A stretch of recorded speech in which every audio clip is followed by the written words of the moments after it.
Hello ನಮಸ್ಕಾರ, ನೀವು ನೋಡ್ತಾ ಇದ್ದೀರಾ ನ್ಯೂಸ್ ಫಸ್ಟ್. ನಾನು ರಕ್ಷತ್ ಶೆಟ್ಟಿ.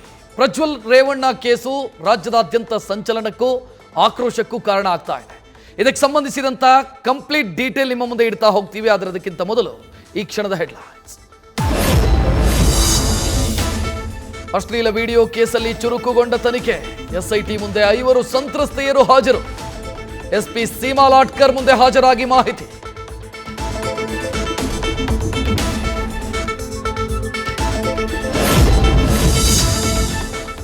ಪ್ರಜ್ವಲ್ರನ್ನ ಉಚ್ಚಾಟನೆ ಮಾಡಿರೋದು ಜೆಡಿಎಸ್ನ ಆಂತರಿಕ ವಿಚಾರ.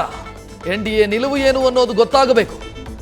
ಬಿಜೆಪಿಯವರು ಉತ್ತರಿಸಲಿ ಅಂತ ಡಿಕೆಶಿ ಆಗ್ರಹ.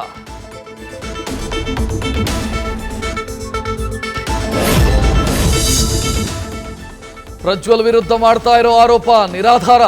ರೇವಣ್ಣ ಮತ್ತು ಭವಾನಿ ಚೆನ್ನಾಗಿ ನೋಡ್ಕೊಂಡಿದ್ರು. ದೂರು ಕೊಟ್ಟ ಮಹಿಳೆಯ ಕುಟುಂಬಸ್ಥರ ಹೇಳಿಕೆಯಿಂದ ಹೊಸ ಟ್ವಿಸ್ಟ್.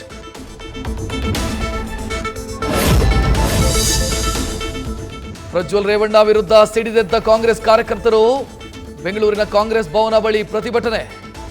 ಪ್ರಜ್ವಲ್ ಪರಾರಿಯಾಗೋದಕ್ಕೆ ಬಿಜೆಪಿ ನಾಯಕರು ಸಹಕರಿಸಿದ್ದಾರೆ ಅಂತ ಆಕ್ರೋಶ.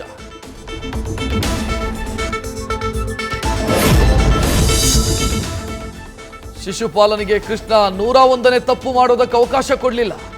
ಪಾಪದ ಕೊಡ ತುಂಬಿದಾಗ ಎಲ್ಲವೂ ಹೊರಬರಬೇಕು. ನ್ಯಾಯ ಸಿಗತ್ತೆ ಅಂತ ಪ್ರತಿಭಟನಾಕಾರರಿಗೆ ಭರವಸೆ ಕೊಟ್ಟರು ಹಾಸನ ಡಿಸಿ.